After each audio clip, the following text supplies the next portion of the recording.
Hi, welcome to Kaalagathi. Today we will discuss about four nakshatras: Jyestha, Shravana, Magha and Krittika. Speaker Shruthi Khanna ji. Welcome, madam. Okay. Thank you so much. Yeah, please continue with your. Yeah. So today we'll be talking about the four nakshatras, as Ravi sir mentioned. So let's start with it. Should I directly start with the slide? Yes, madam. I'm giving the co-host. Yeah. Yes, madam. You can share. Yeah. I'll be switching off my camera and start sharing the slide. Okay, sure. Okay. Let's start.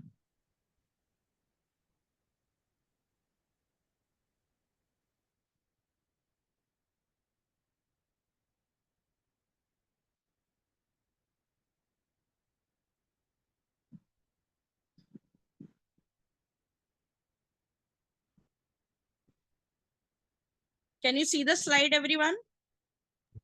Yes, madam. Yeah. Yes, madam. So let's start. So the topic today is the four giants, Jyestha, Shravana, Magha and Krittika Nakshatras. So we'll start with the introduction. What are the nakshatras and how a nakshatra influences a person's mind? Then we'll talk about Jyeshtha Nakshatra, its traits, its categories, its characteristics, and its Vedic mythology relation. Then we'll start with Shravana, Magha, Krittika, and so on. And in the end or in between, you can interrupt me for questions. So let's start. So the introduction. What are nakshatras? Nakshatras are basically the 27 constellations. And nakshatras are a good microscopic way to analyze how a person thinks. And a person's nakshatra, birth nakshatra especially, has an effect on the person throughout his life. So you can say throughout his life, whatever he or she is doing, especially the moon nakshatra, has a very important significance. And a person is always affected by the birth nakshatra, the nakshatra lord, its zodiac, and its lord. So you have to keep these things in mind. So the mental makeup of a person can be deciphered through its nakshatras, Vedic mythological stories, which I'll go through in some time. So, and the final point is one has to dive deep into the mythological stories to know the goals of a person. To know the intricacies of a person's mind, basically, one has to go through the Vedic mythology to know their traits, to know their characteristics, basically. So let's get started. So the first one is Jyeshtha Nakshatra. Jyeshtha is the eldest one or the chief. And the ruling planet is Mercury. The symbol is an earring or a divine umbrella. The anthem is I know better than you. The ruling deity is Lord Indra, the god of gods or the reign of gods. So let's start with the characteristics. How are Jyeshtha Nakshatra people? Jyeshtha Nakshatra people are full of life and wanting to be victorious and very protective. They are known as the hero, the authority, the eldest, fierce protectors, the one who serves or secures. They go through uncomfortable refinement throughout their life. Individual strength and reliance on personal power and churning of self-definition is happening. I mean, throughout their life, their individual personal power is displayed and churning of their self-individuality is happening always. They are the masters of psychological warfare. So you can say they're competitive in a psychological way. They know how to manipulate. They have hidden energy, occult powers, manipulation of secret forces, and temptation of controlling others. They are aggressive, dynamic, courageous, logical, and have reasoning and analytical capability.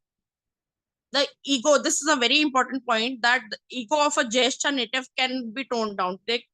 They have a very big ego and their ego can't be toned down. It is also known as the star of eminence or greatness, accompanied by rivalry and jealousy. So while the final point of characteristic would be that they have delay in success, Especially after the age of 36, they get the success they want in life once Saturn matures. So now we'll go to the main point, which is the Vedic mythology story I'll be telling you today. So Lord Indra, the deity of Jyestha, the god of war or the king of gods or the god of rains, it is stated in the Vedas that he, as the wind god, the sun and the slayer of many demons like Vritrasura in the Rig Veda, he is described as Somapama, the drinker of Soma or the divine drink or the nectar of immortality. During the cosmic war or the Samundra Manthan, you can say, among the Devas and the Asuras, he conquered 3 huge points of Soma. Drinking a huge quantity of Soma symbolizes the weight of water vapor finally causing rains.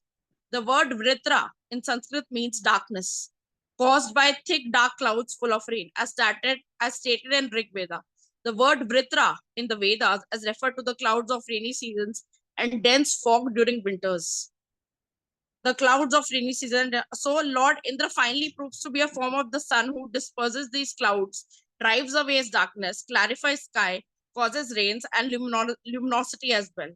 So Lord Indra is known as the remover of the gridlocks of our life and the guardian and protector of Mother Earth.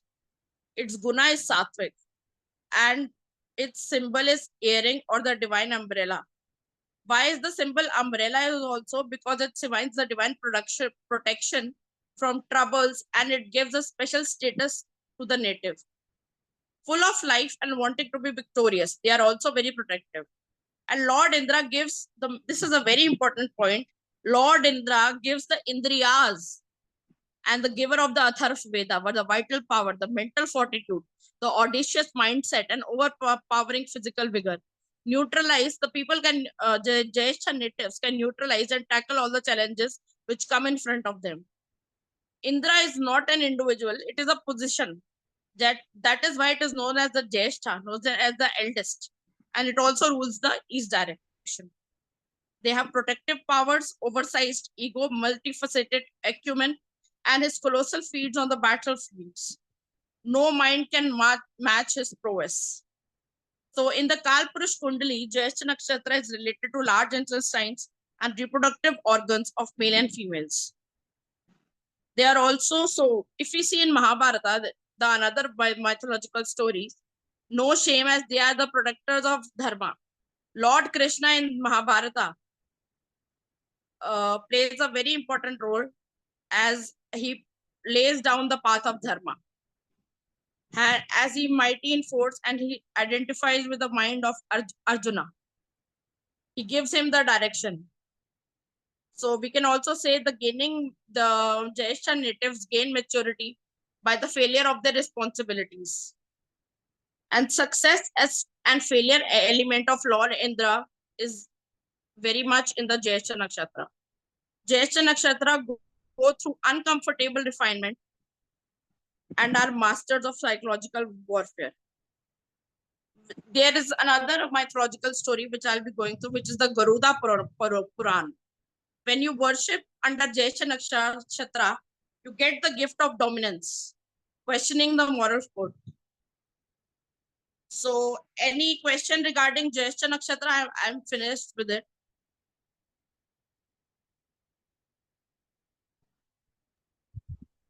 Please Okay, continue. yes, sir. Yeah, please continue, madam. Yeah, so, okay, I'll start with another nakshatra. Let's talk about Shravana Nakshatra. Shravana Nakshatra is the ruling planet is Moon. And the symbol is the ear or the 3 footprints in an uneven row. And the anthem is I am listening. Ruling deity is Lord Vishnu.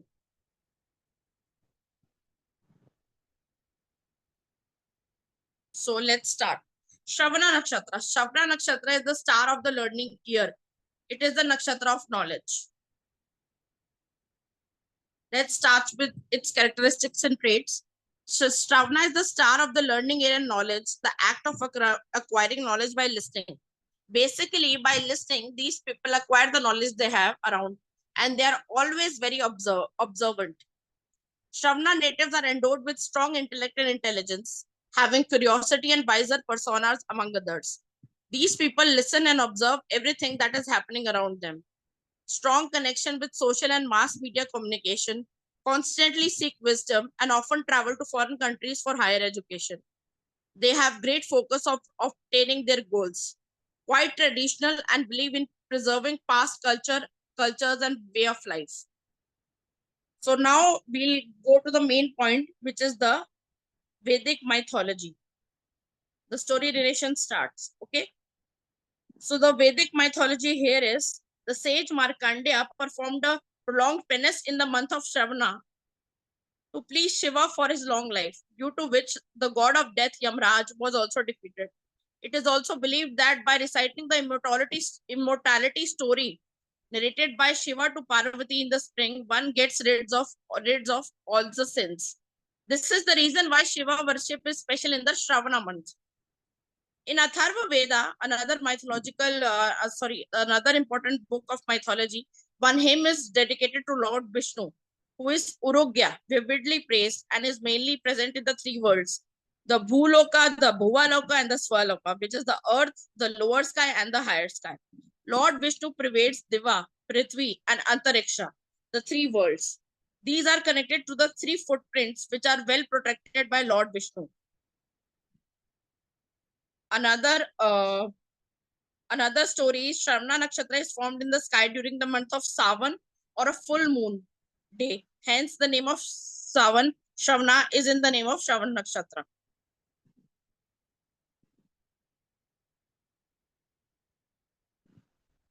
So, why the three footprints and an uneven row are there? Because these signify the Vamana, one of the avatars of Vishnu, who covered the three worlds with three steps. That is why it is known as Shravana. And it is the three worlds represents the three steps. The three worlds are the Bhuloka, the Bhuvaloka, and the Swa, which means the earth, the lower sky, and the higher sky. Does anyone have any question? So I'll continue. The word Shravana also means shrew. In the Sanskrit, it means to hear. It reflects the ability to hear the subtle etheric realms, the cosmic sounds of Krishna's flute, a bell, or the Om, which is the sound of the universe, which may be audible to the Shravana natives. Shravana means basically the act of acquiring knowledge by listening. So we'll jump into the next nakshatra. It is the Magha, the royal one. The ruling planet is Ketu. The symbol is the royal throne. The anthem is I am the royal one. The ruling deities is the Pitris, the forefathers, the ancestors. Let's come into the characteristics and traits. So Magha belongs to the forefathers, the lineage, and inheritance. Magha is basically wealth in Sanskrit with all its variants. Magha natives are respectful of traditions and have the ability to use power and position to attain their highest goals. They are generous, spiritually inclined, and manage numerous people. They love an easy and luxurious lives and surround themselves with beautiful things. The natives are short-tempered, impulsive, hardworking, arrogant, sensual, and outspoken. They look after others and bring good name to the family. The shadow side, this is a very important point. The shadow side of the nakshatra natives, Magha natives are that they have racial superiority, prejudice, and identification with the class status. They are very much they very much give importance to a class status and have racial superiority and prejudice. And Magha nakshatra natives are also known as the magnificent. Let's jump into the story narration. So let's come to the Magha Nakshatra Vedic mythology. So according to the Vedic mythology, the ancestors live in the Pitraloka with their ancestral bodies between the period after their physical deaths and before their next births in any physical form. According to Indian mythology, Pitraloka is considered as the heavenly place which is resided by the Pitras in their ancestral astral bodies. It is a well-known fact that most of us develop and exhibit traits and characteristics genetically forwarded to us in the form of genetic codes by our ancestors. So, Magha natives are extremely humble deep inside, and Magha natives love to surround themselves not only with beautiful things but luxurious stuff like clothes, color, fragrance, and stuff. Prosperity comes to them easily, and they are very extravagant. Another story I'll like to talk about the Pitras is that Magha means gate. Pitra is the soul of our ancestors, the Atma, the Atman.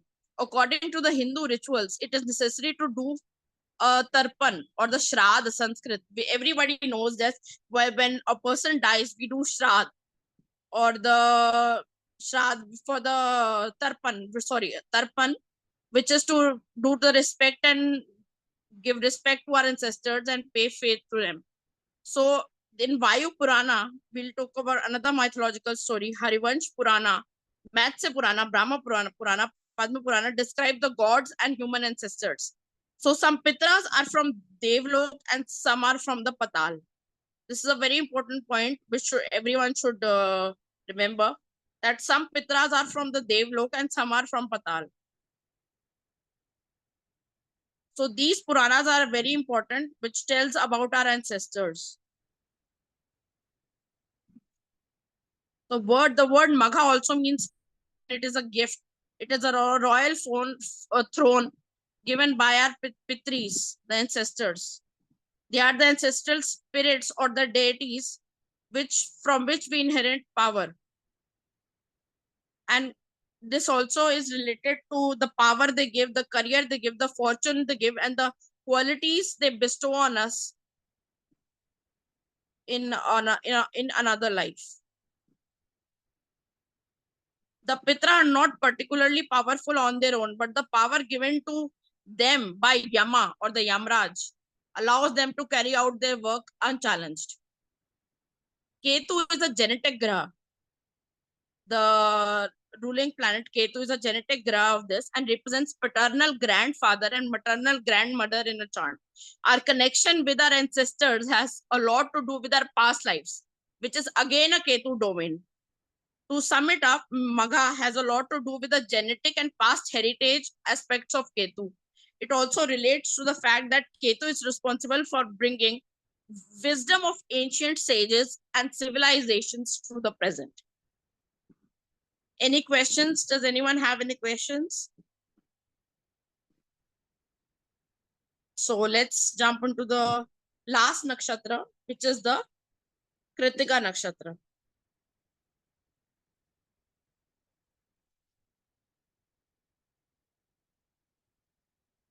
So Krittika Nakshatra. Krittika Nakshatra. The ruling planet is Sun. The symbol is spear or the knife. Anthem is I cut. The ruling deity is Agni, the god of fire.